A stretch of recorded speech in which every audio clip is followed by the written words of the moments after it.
Yeah. So Charles is literally playing with two turntables and a bunch of controls in the middle, and is actually wait, this one? making music and DJing this one, yeah. right now. Yeah, just to be clear, he's interacting in there we go. virtual reality with this instructor Who's over the other side in of the San country. Francisco.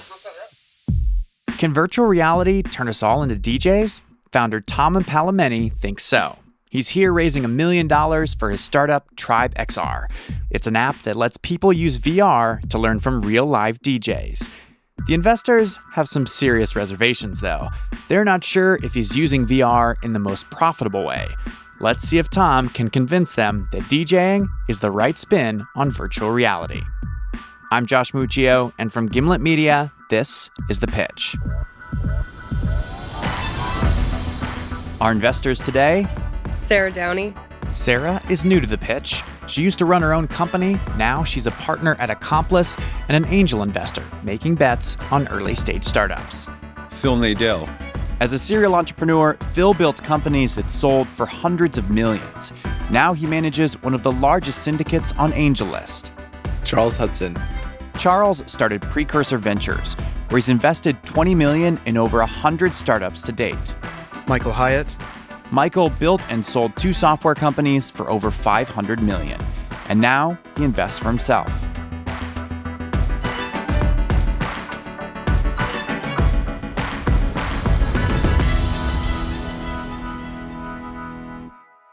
All right, here's the pitch. So, hi, I'm Tom. I'm the co-founder and CEO of Tribe XR. I'd like you to think back to your childhood. So before you became VCs and angel investors, I'm sure you had aspirations of being a singer, maybe a movie producer. So I imagine you wanted to be a world-class DJ. Still do. Excellent. Well, today we're going to give you that opportunity. So we've developed Tribe to enable people to realize their childhood dreams. Our platform harnesses virtual reality to enable people to create, to learn from live tutors, and then to share their creations with the world. We started with DJing because that's what we, as the founders, had always dreamed of doing. We're passionate music fans, and we've created a better way to learn. Tom's created a VR experience that connects users with teachers who appear in their headset along with virtual turntables and a soundboard so that anyone can learn to be a real DJ. Within 30 seconds of getting on Tribe, you get access to an equivalent of a $6,000 professional piece of DJ gear. You get live tuition, and you can access Facebook Live, Twitch, and other services. This is a huge opportunity. Within 5 years, we expect that the immersive training market will be in the region of $30 billion, and Tribe is building the platform to underpin that. So we are raising $1 million at a $7 million pre-money valuation. And Charles, I believe that you've been selected as the demoer today. So I'd love to invite you up and show you a live demo. So Great. Just to explain the demo. We have a tutor who's currently in San Mateo on the other end. His name's Ozan. He's going to give you your first DJ lesson. So I'm going to give you the hand controller here and the other hand controller here. Tom gets Charles outfitted with the VR gear, while Michael and Phil narrate the action. Yeah, so Charles has the headset on and the hand controllers, and he looks like he's going to play on this virtual DJ board and is interacting with it. So Charles is actually fist bumping a guy who's in San Mateo who's going to be doing DJing with. Wow, okay. He's spinning the round top, spinning the record. Yep. All right, Charles is cranking the tunes already. Charles. Whoa. Okay. Yeah, Charles is moving to the music, too. So Charles is literally playing with two turntables and a bunch of controls in the middle, and is actually making music and DJing right now. As it turns out, Charles is a natural. And before long, he's actually DJing, mixing songs. And just as Charles is beginning to feel like he's running the dance floor on some big club on Ibiza, his DJ lesson ends. He rejoins the investors and describes what it was like. It felt like being a DJ. Like, to move the knob, you have to move the knob. You don't just click on the knob and it moves for you. So it gives you the sensory On a experience. scale of 1 to 10, how impressed were you with it? You've seen other VR before. 8. Okay. We just saw this amazing demo and Charles was in there interacting with another person. But what's the business here? Yeah, start from the beginning. Sure. So the business is immersive training. We've built a platform that trains people quicker in VR than equivalents in the real world. What you've seen there is live one-to-one interaction with a tutor without the need to go to a studio. And you've got a medium here that enables people to kind of really open up and experiment and learn what they really are interested in. And it removes frictions and barriers to that learning. Just for DJing? Just for DJing. The number one thing that people often suggest to us is to go and train people for industrial applications. I've never worked on an oil rig. A lot of those type of applications are essentially production for industry. We wanted to build a platform that enables people to create. This question from Michael, just DJing? It turns out that it's a real sticking point for the investors. They want to know if DJing is the best use of VR. Here's Phil. Can you go back for a second Of course. and explain further why you chose the creative sphere rather than the industrial sphere? When we built Tribe, we wanted to build something that we ourselves were going to use. That solved a problem for us because it's always best when you wake up in the morning, you go to work and you feel that you're building something that's going to change the world for yourselves and for other people. I'm getting excited about the idea of VR training. You got me on that one. Yeah. But then you choose DJing. And I'm like, oh, okay. I mean, it's cool, 10 out of 10. But Sure. moneymaker, I don't get it. Think less cool than what you're doing. Why does it have to be less cool? Well, I'm trying to step away from, I'm trying to, I sometimes, the boring nuts and bolts, non-sexy businesses are just ridiculously profitable. So why did you choose that one as like the hot spot to make money? It's a much bigger market than you would think, number one. So there's an estimated 100 million DJs around the world. Not only that, but if you look at the way that the world acts every day, like people listen to music all the time. Yeah, but why do you think DJs would pay for training? Well, they do already. Really? People spend a lot of money on this. This is a high, Without this app right now, you're telling me DJs go out and hire other DJs to train them. And Correct. it's a big money maker. So just give you an example. We went and we signed up to DJ school in San Francisco. Okay. It's always fully booked. It's $800 for an 8-week course, 2 hours per week. We got there on day one and they said, can you go and buy this $400 piece of equipment? So you're $1,200 in before you've even started. So again, Yeah, split the page in two. sure. It was $800 for a night course. Plus Yeah. you have to buy the equipment. What does that all cost? So that at least $1,200. And for the professional grade equipment that Charles just tried, $6,000. Okay, so I'm literally not a DJ. I want to become a DJ now and Correct. I come to you. Tell me the costs and what happens. So it's pretty simple. So right now, it requires that you have a virtual reality headset. There's a very simple reason. You need two hands. You need to be able to move around in the room. So that's $1,000. It's not. 1,500. It is until. So I'm going Doc, to let's go. pull up my prop now. This is Tom pulls out a different VR headset than the one Charles wore during the demo. That was one of those $1,000 plus headsets. But the one Tom is holding now is a pre-release version of the Oculus Quest that's set to come out this spring for the low, low price of $400.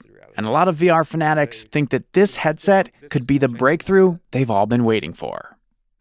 This is going to change the market. And the reason it's going to change the market is because up until now, VR has been a peripheral. So you need a $1,000 laptop, you need a $400 headset, you need a computer science degree to troubleshoot it. That's kind of what we've been dealing with. These problems are going to go away because that's an out-the-box VR experience that works with what we're doing. So you're going to spend $400. Our app currently is $15. Okay, now I come to you. I buy this $400 headset. $15 for our platform. Okay. And you can pay $30 to $50 for a half-hour lesson. And we take 20% on that. That's our model. Where do you make money? So where do we make money? I think if you have a teacher and they're charging $400 a week times, say, 50 weeks a year, that's about $20,000 a year that they can make. If we're taking 20% as a take rate, you scale that to 1,000 teachers, you got a $4 million a year net revenue business. That's not a good business. It's in what way is it not a good business? $4 million is still No, with I'm saying respect if you get to nothing $1,000. I'm just responding to your numbers. I don't please care. Don't take that. I don't care the about wrong 4 way. million in revenue if that's your market size. So this is not a 4 million revenue business. This is a market leading business. What are your next applications? Sell me on Sure. those. DJing is our first application. So from DJing, the other half of the coin for DJing is music production. And by music production, it's kind of taking DJing and expanding it, giving people a virtual studio, allowing them to create music. So we see that as the first natural adjacent step. And then beyond that, moving into sort of broader creative skills. So if you've ever looked at masterclass.com, it teaches you performance arts. So film production, it teaches you acting, it teaches you music production, things like games. It's really practical skills training. But what you're doing is you're watching videos. You're watching, Chef Ramsay teach you how to, chop. That's not what we want to do. We actually want to teach you by doing, learn by doing. Yeah, but the watching. economics of that model is that Chef Ramsay collects $125 per head and he never sees anybody, and it's a one-to-many relationship. You are still a one-on-one where the other person has to consume their person hours times rate, which is back to a service model, which is an inefficient model that lawyers and accountants and everybody else are desperate to get out of. Michael's worried that Tom doesn't get it. Can Tom convince the investors that there's actually a business here? That's after the break.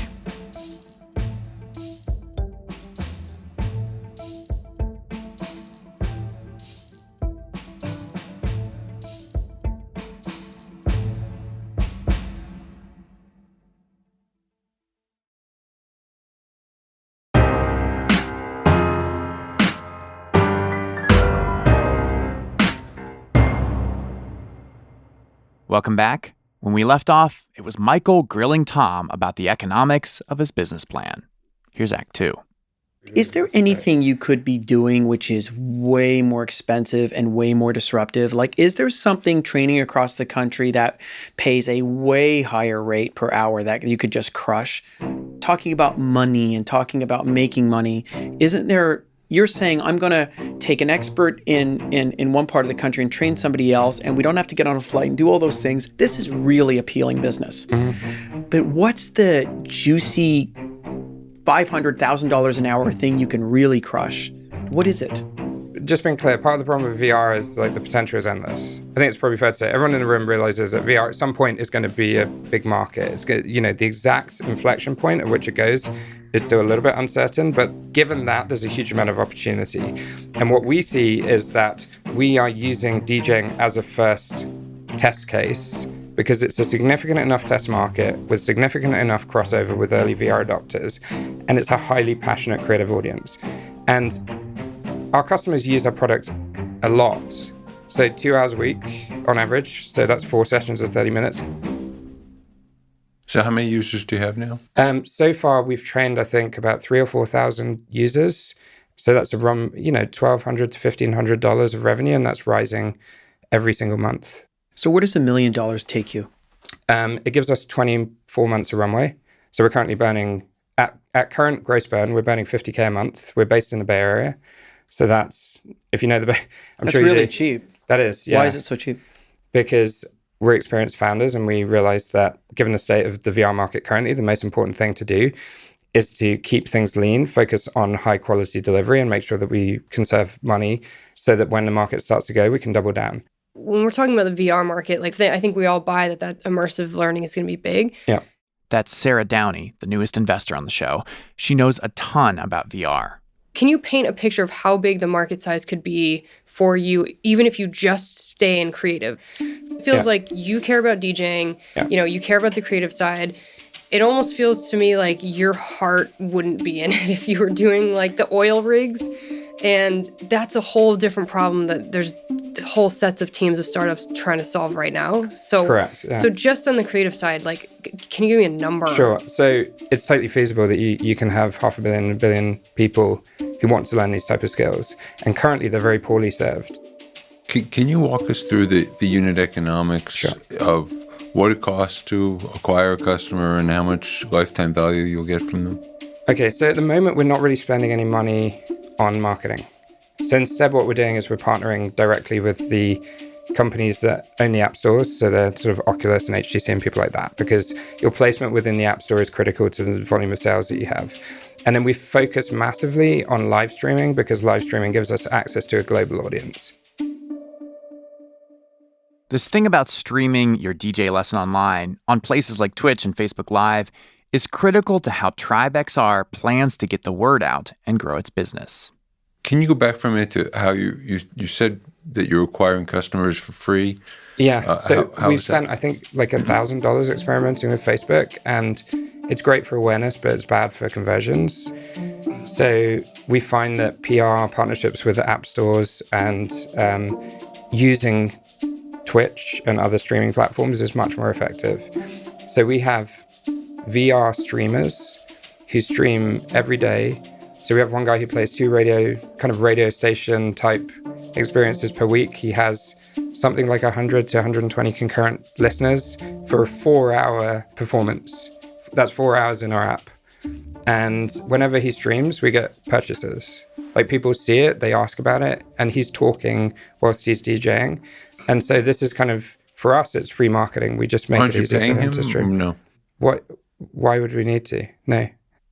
I don't feel like I'm getting the answers to a few of the sorry. questions I asked earlier. You know- I'm trying to understand the lifetime value of a customer. Sure. And I don't know what your thinking is on that currently. Maybe it's too early to tell. Or do you have a sense of? We don't have enough data to give you a solid answer, but our expectation is this is something that people stick with over time. And I think we're certainly seeing that with our early users. So, I can't give you a robust answer, but our expectations are we would expect that people would subscribe for a year at least. So I'm a super big believer in Yeah. VR. Like, I have an HTC Vive in my office. It was a secular religious experience for me getting into that the first time. This looks really fun.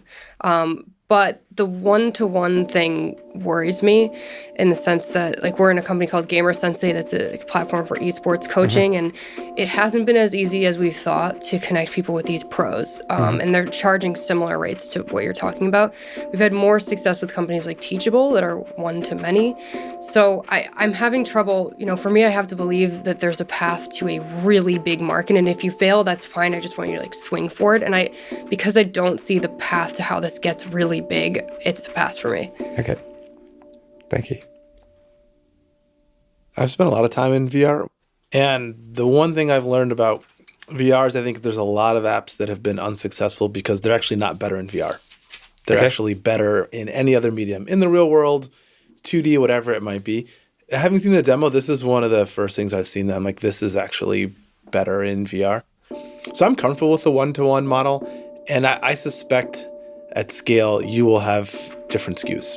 That there will be to Michael's point, the one-to-one will become the premium product. You one-to-one with an instructor, that will not cost $15 a month. It will be much more expensive. There will be a small group, there'll be a large group, there'll be a variety of offerings. And I think one of the big things that's holding VR back right now is there aren't enough really good experiences where you'd want to get lost for an hour or two. And I think this could be one of them. So I had a rule before that we weren't going to do any more VR investing until the Quest comes out, because I do, like you, share the belief that it's going to be a game changer. But I'd like to invest $50,000 in this round. I think you've got something really special in terms of engagement. And what I know about VR stats, the amount of engagement you're seeing would put you in the very upper echelon of developers today. Thank you. That's fantastic. Charles is in for $50,000. Next up, Michael. I like a number of things about this pitch and about you. I like when entrepreneurs start with saying they're solving a problem they had. I think that's another nice checkbox. I love the idea of VR training. I think that just naturally sounds like where we're going to go. I think hardware and the whole VR experience has really lagged, but let's be honest, so is quantum, so is AI, crypto. All of them haven't quite done exactly what the markets thought. But I think that you're on the right track. What I don't like is that I don't buy the use case. I think first I have to buy that these VR headsets are going to get really, really big and it's had trouble getting off the ground. And number two, that this is the use case with enough money in it. So for those reasons, I'm going to pass. Michael's out. Here's Phil. I love the idea of training via VR. I think that's huge. There's a huge opportunity there. I'm not sure about the one-to-one model. I'm not sure that that's the way to go, but I do see that you may have a lot of SKUs, like Charles said, going down the road, and whether you pivot or not to something completely different or just add SKUs that add a lot more LTV, maybe that's the answer. But it's maybe too early for us right now, and so I'm going to pass. Thank you. Thank you. This was Thank you good. very much. Thank Thank you.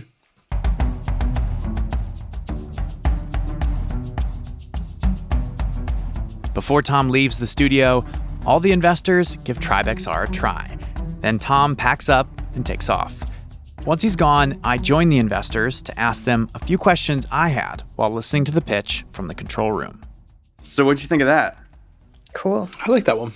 I think it was fun, but now my feeling is that exactly what was in the pitch, which is that the guy teaching me was really great. And that's a lot of work, and that's a laborious job, and that's going to be expensive. So I'm coming back to now my thesis of the one-to-one. They don't have enough money in that interaction to make this a scalable business yet. Yeah, that's what I was I asking love about. VR training, and I want him to tell me that he can charge $250 an hour for something. Well, Charles, you invested. Yeah. Why do you I see think it differently? I think he's gonna figure out very cool. I think I generally bet with the assumption that the things that are unknown will be solved to my satisfaction. I think Michael's right. Like, I think that the single instructor, just you and him, will become a premium SKU, and they'll have to charge $50 or $75 for it. And if you really want that, you'll pay it, and then they'll have for $25 an hour. It's you and 3 other students. And I think it's totally It'll be worth recorded. it. I mean, what you could get from a great DJ across the country on that for $75 is amazing. Or even, I don't even think you don't need Tiesto. I mean, you just need someone who's better than you are to teach you. Yeah, And but who's a having good- Tiesto would be awesome. Yeah, like, I mean, like, you could have Tiesto and have like $1,000 for like 10 minutes. To me, my bet was like, this is entertainment. Like, this is to me more entertainment than like training per se. Like, this is something you would do because it's fun and it's a new skill you could learn. I do think for entertainment, it's more interesting, especially because there's the whole social wall with the chats. We didn't really talk about that, but that's an interesting integration with Twitch. Like, a lot of people are playing Fortnite not to play the game, but to hang out. And that, I think, is actually more interesting because the market for VR training is quite saturated right now. And I don't think you can just say, well, we're doing DJing now, but later we'll do oil rigs. It's a whole, everything, the go-to-market, the way you design the product is all different. So I think if they stick with DJing, it would be more of an entertainment use case, and it could be big, but I don't think the numbers are there yet. Well, one of the problems with that in this company is that I think he's got like at least a 6-month delay before the headset comes out. So, will he be able to get... But you have to bet that works out. So what Right. if that headset comes out and it doesn't really sell that well? And by the way, then how the hell? so how does many he make headsets money? have come out, Yeah. and this is somewhat different in the sense that it's a lower price point, and Oculus is really the Is leader in this $400 stuff. cheap enough? What do you I think? don't think so. Is there potential for people to continue using it without ever buying a deck, as an example, and just come home after work once or twice a week and do this for an hour, and as a way to enjoy yourself, but not ever buying a deck, which would mean a better, higher lifetime value with the product, because once someone gets a deck, they're going to probably use this less. Yeah, I think the problem with entertainment products is it's hard to know the LTV because they're fun and it's not pure utility. So why people stick? I don't know. I think he's going to figure out how to record some of these sessions, and he'll have some DIY stuff. Like, hey, for $15, you get access to the full library of DIY, no instructor, no live instructor, but pre-recorded.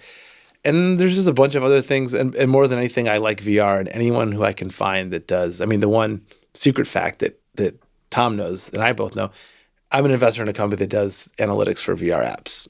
And like the level of engagement that he has is significantly higher. It's actually his level of engagement on the level of usage and engagement that he's seeing for this product, based on what he said, would put him in the upper echelon. What does that measure? Like, what are they? In terms of hours spent per user per unit of time. Oh, is that? Hours? People one of the don't spend highest a lot of engagement time in VR VR apps. because you get sick. It's disorienting. There hasn't been a boring. killer use case yet. There's all You kinds have of to earn a problems with living. You hardware. have to eat. You have to do other things. You have to live in the You have to real go to the world. It's bathroom, frustrating. Yeah. Yeah. You have to take a shower once a week. I think when you try a VR like what I just experienced, my thought was, this is cool, but I want to get out. Like, I didn't enjoy being in that space for that long. I mean, 10 minutes to me seemed like enough. Okay, now I want to go see That's the real the world. downside of this, right? Is that immersion can be amazing, but it can also really suck and be claustrophobic. Like, poor VR experiences are claustrophobic. Like, could you do that for 1 hour straight? But that wasn't a could- poor VR experience. No, but that was, yeah. So yes, but I would say could it you was take on a the 1 high hour end. lesson in that? I feel like my VR tolerance goes up the more I do VR. And so like I could see an hour. I couldn't see 2 hours, but I can't think of many things in an immersive experience that I would do for 2 hours with no ability to do anything else. Yeah, it's not at the level where you're on the couch and you're playing Skyrim and the whole day goes by and you don't know where it went. Like, Tell there's me a about it. physical But when you're object playing a on video your game on a head. big screen, your head can still turn. You can still see the world. Plus you're standing, and it's more. It takes a lot out of you. Like, did you guys notice when you come out of that and you take the It's a headset off, shock, you're like, yeah. where am I? Yeah. Who am I? It's a relief What to get it year is off, this? though. Yeah. I like getting that thing off my head. When we come back, producer Heather Rogers asks Tom, what if Tribe XR is just a bad idea?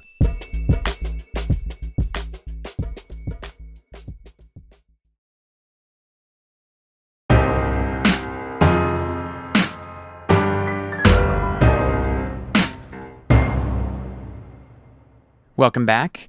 Producer Heather Rogers caught up with Tom about 2 months later to find out what happened with Tribe XR after the pitch. And she brought up the fact that his business is tied pretty closely to the Oculus Quest, a headset that's coming out this spring. By the way, it's made by a company that's owned by Facebook. So Heather wanted to know, what's it like for your business to be based on this other business? I think everyone's business these days is based on someone else's business. Obviously, the But you have a risk- lot riding on it. Your whole business model, right? For it to work, like, these headsets have to be affordable Yeah, for you to be able to scale. yeah, but they're going to be affordable this year, so we know that. So the release date for Quest is set for spring. Mm-hmm. The price is going to be $399, and that's because these companies are subsidizing that hardware to seed the market. Mm-hmm. So, you know, What this happens is when they gonna happen. stop subsidizing the market? What's going to happen to your I business? don't think Facebook is going to run out of money anytime soon. And I think they have an extremely vested interest in owning the next social media platforms. And so I think the reason that they acquired Oculus was because they see VR as being the next social platform. This is just going to be a part of day-to-day life over the next 5 to 10 years. So I don't think it's a question of will this happen. Mm-hmm. I think it's a question of when will it start to happen at scale. And that's what we're betting on. Okay, I want to take you back to what happened right after the pitch meeting. Okay, so on the day of the pitch, obviously you come here with nerves. First of all, I'd never been on any sort of public recorded pitch like this before. I've spoken at various events, but it's different being, for want of a better word, interrogated about your business publicly. Yeah. But to go into the room, you have 4 people seated in front of you and you have to stand up. And so that was all, it takes you outside of your comfort zone. But if anything, the adrenaline kicks in. It was exciting. I had a really great time. The investors were all lovely. They asked very nice questions. Yeah, nobody was like, "What are you doing?" Why? I think this isn't Shark Tank. They're not trying to take 50% of your business for $100K. These are like qualified investors who make a lot of. And I'm not saying that Shark Tank investors aren't qualified, but these are investors who make investments in companies like ours on a regular basis. And I think they asked some cutting questions, but my biggest concern coming into this was that, there's still some investor questions around the state of the VR market in general. Mm-hmm. So you can build the best business in the VR market and you're always going to have market questions. That's just the nature of being early. But what I found was they actually all understood the market pretty well. So that helped, I think. So when they started asking you, like, why are you doing this for DJing? Yes. They kept hitting that point, Sure. like, from a couple different angles. Yeah. And, like, some of the ones who didn't invest, that was one of the reasons, because they were like, I don't see how you're going to make money off of this. Oh, I'm totally used to being questioned on everything. I think part of being a startup founder is that people always think that you're crazy until you execute well. So there's a fine line between being kind of off-key or seeming like, the problem that you're solving isn't a big thing, to executing it well and people thinking that you've done a brilliant job. So, if you read anything about the early days of Airbnb, for example, everyone thought that the Airbnb founders were totally crazy. Mm-hmm. Sometimes the great ideas are non-obvious initially. and it's down to kind of how you execute them. So this is something that's like, I think about a lot. Yeah. Which is like when you have a vision, you have something that you want to do. Yeah. It might be bullshit. Like it might not be a good idea. Definitely in the United States. Yeah. The ethos is like you just keep going. You stay true to yourself. But sometimes it's just a bad idea. And so like if you're getting told no 90% of the time, how do you know it's actually a good idea? That's actually a very deep question, because the reality is ideas are 10 a penny, execution is everything. And moreover, people will think that your idea is bullshit until you execute it brilliantly. And that's just normal. That's just part of the game. So how do you know when to give up on an idea? Why would you give up on an idea? Because maybe it's not a good idea. But what is an idea ultimately? Your idea, you have to iterate your idea with your customers. So the whole point of building a startup is validating whether your idea is good or not, and then tweaking your idea until it sticks, which is product market fit. So our job as a company is to hit product market fit. That's why we're raising money. At the point that you hit product market fit and your business starts to kind of scale exponentially, you're going to be kicking investors away from the door. There are going to be so many of them. That's just the nature of it. And this is just the process. And so, I think it was Reid Hoffman said, building a startup is like jumping out of a plane and then assembling another plane on the way down. Like that is literally how it feels. You sort of start with a concept and then you develop that concept and you keep developing it and you don't give up on developing it. And when you give up on your startup, it dies. But the strongest founders that I see just keep driving. They keep driving, and you make the impossible happen. That's, as a startup entrepreneur, that's your job. Your job is to turn what is initially dismissed maybe by the majority of people as a crazy idea into something that's a global business. It's a tough job and it's not for everyone, but I think it's also possibly the most rewarding way that you can spend your life, because ultimately you're building something that has meaning, and that's really what drives us. It's a very profound. So Charles ended up investing. Yes. When you heard Charles say, I want to invest, how did you feel in that moment? I think it's always, you always feel privileged and lucky when people invest. Even though it's your business, it's your baby, the fact that it's a vote of confidence in your vision and your team.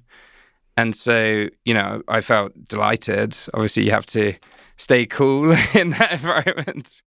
And so when you left the pitch meeting, who was the first person you told that you got $50K?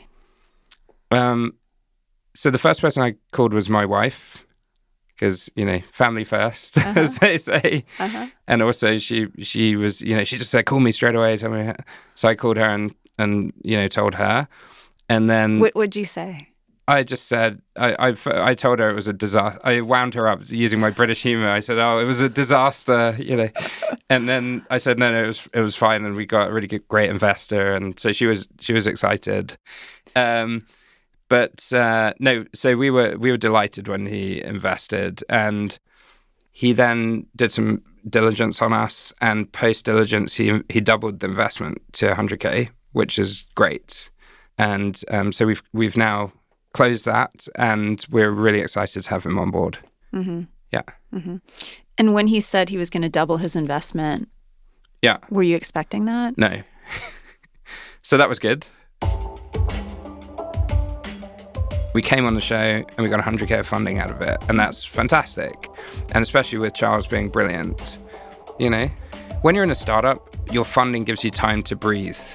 So every extra bit of funding that you get gives you more time to work out the solutions to the problems that you're solving.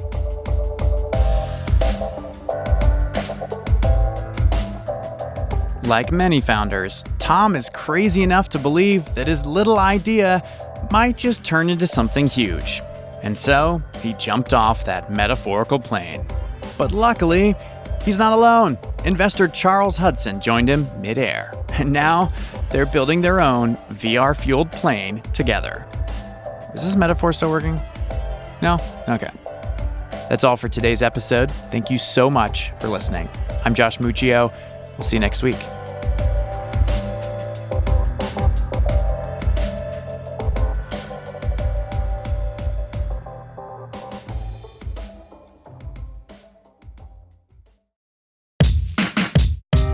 Our show is hosted by me, Josh Muccio, produced by Heather Rogers, Kareem Maddox, and Molly Donahue. We're edited by Blythe Terrell.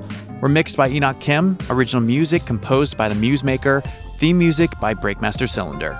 Lisa Muccio planned the recording of this pitch, and we discovered Tom Impallomeni through Adam Draper at Boost VC, so a huge thank you to Adam for the intro. Our disclaimer, no offer to invest is being made to or solicited from the listening audience on today's show. All right, you've been listening to The Pitch from Gimlet Media. You can find us on iTunes, Spotify, or wherever you get your podcasts. We'll be back with a brand new episode next Wednesday.